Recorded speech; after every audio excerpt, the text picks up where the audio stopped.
Shalom, shalom. It's the brother Abayah from the DC Church. Coming at you, giving all praise, glory, and honor to Yahweh, Bashim, Yahweh Shai, Bashim, Kokodash, Yahweh being the Heavenly Father, Yahweh Shai being the world, and him he calls Jesus Christ. Bashim, in the name of calm and the Spirit, Kodash, be holy.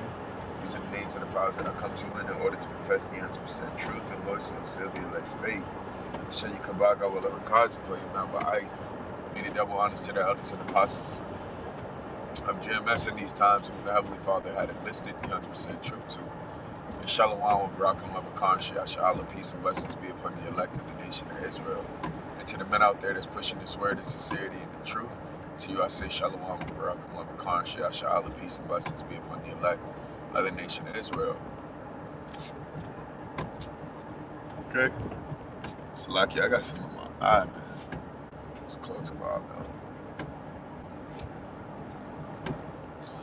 Anyhow, I was watching this video, the Rosh Kassab video, Babylon the Great, a Whore's Paradise. And he's just making extremely, extremely valid points.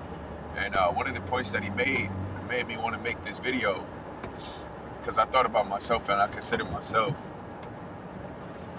And, sometimes we can make foolish decisions being caught up in pleasure.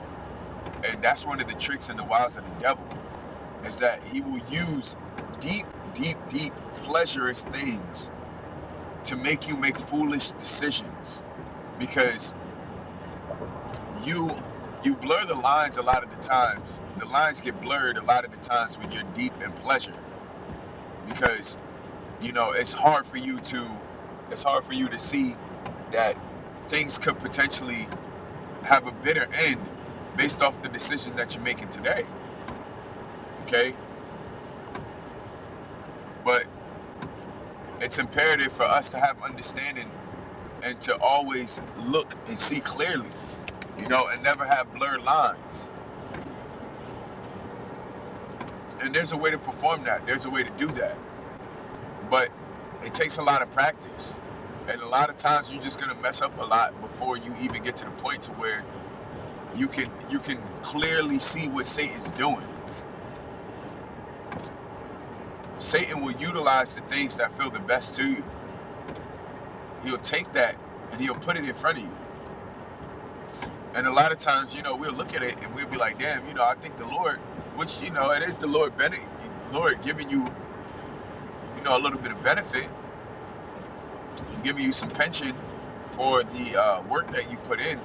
But it can also, on the other hand, it's still also Satan utilizing the things that he knows that you love and the things that he knows that you pleasure in to overturn your judgment and to overturn and to make you overlook certain specific details that need to be, eyed, or that need to be italicized or emphasized or scrutinized. Okay? Now I'm gonna play this. It's like a small excerpt of what the Rosh Kassab was saying, and we're gonna build off of that point. Totally different. Women need to see blood and guts. They need to see people get smoked out, with no consequences. They need to see the grapes and that's ancient savage world has to return. That's the only thing that could cleanse a woman's heart. As long as society is still functioning and whores are being whores and with no consequences, I don't care what women just cannot change. Until then, they just cannot change. All right, Satan is just too powerful for these women. It says prostitute. It says whore itself is perhaps Germanic, and it goes down. It says physical filth, slime, moral corruption, sin. Yeah, he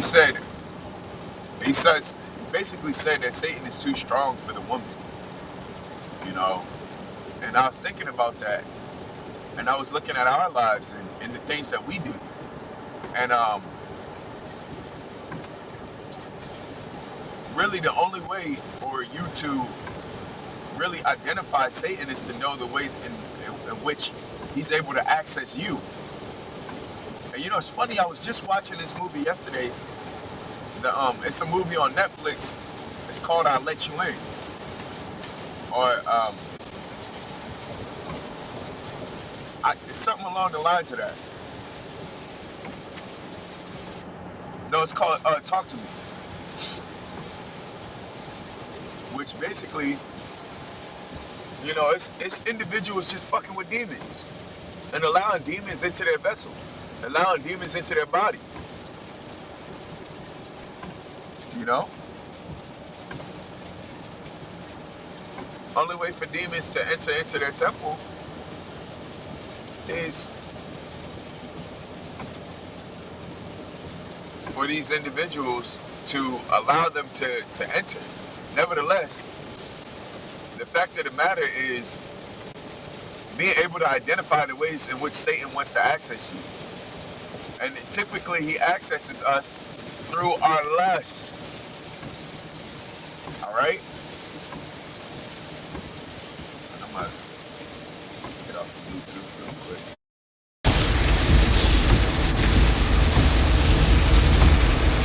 Now, I just wanted to bring this out real quick, and I'll probably start at 21.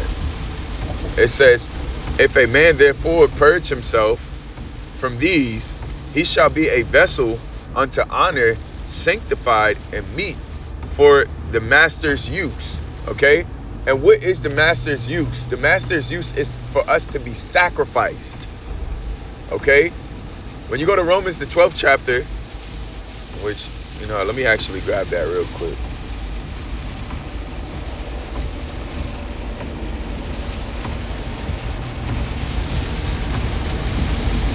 You go to Romans chapter 12. This tells you what the master's use is. Romans chapter 12, verse 1. I beseech you, therefore, brethren, by the mercies of Yahweh, that you present your bodies a living sacrifice, holy and acceptable unto the Heavenly Father, which is your reasonable service. Okay?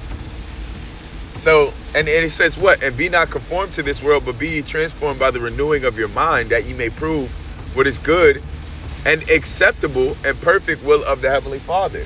So, the Heavenly Father is showing us or telling us and what we have to do in order for us to be fit for his use. Because the thing is, if you're not upholding the sacrifice in which the Heavenly Father is telling you to do, which is sacrifice your body, but that comes with a lot of, ramifications and rules and regulations of how you're supposed to treat your vessel, you're not going to be fit for the master's use. All right. And that's why I'm mentioning this point, is that it's a requirement for us to understand our lusts.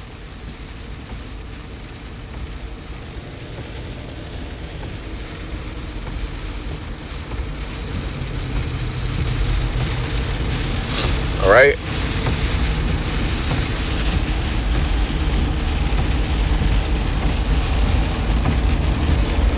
Make sure we still. All right, cool. So it says, and meet for the master's use, and prepare unto every good work. So if you want to be able to do every good work, or the things in which the Heavenly Father commanded us to do, here's the protocol. Okay? It says what? It says, flee also youthful lusts. All right? But follow righteousness, faith, charity, peace with them that call on the Lord out of a pure heart. All right? Now, again, fleeing youthful lust. The thing is, we're going to dabble into it. You're going to dabble into your lust or the things that you personally desire.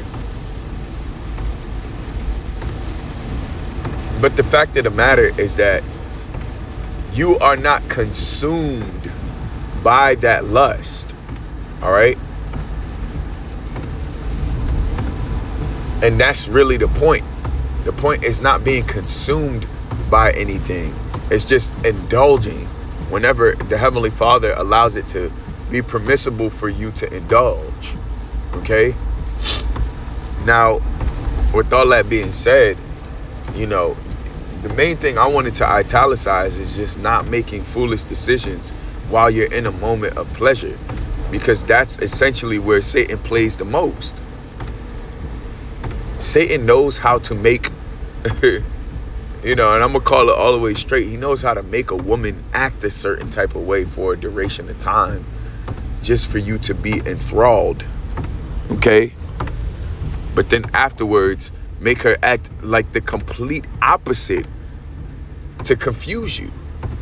But you, when she's doing good, you made foolish decisions, maybe with your resources, with your time, all right, maybe with your body, and that woman, or it could be other things. Made foolish decision with your finances, and now you in a fucked up position. But the fact of the matter, the Lord is faithful, so He's gonna always help us. But a lot of times we're gonna have to bear that burden. We're gonna have to bite that motherfucking bullet, and it is what it is. We're gonna do what it do until we get by. But the fact of the matter is that you don't want to make foolish decisions while you're enthralled in lust. That's why the scriptures admonishes us, in order for us to upkeep what our part of the bargain, it's best for us to flee youthful lust. And it says what? It says, and follow righteousness, faith, charity, peace. It says, with them that call on the Lord out of a pure heart. So being involved with them that call on the Heavenly Father, because they're able to pinpoint the things that you're not able to. Satan knows how to blind you with lust. Okay?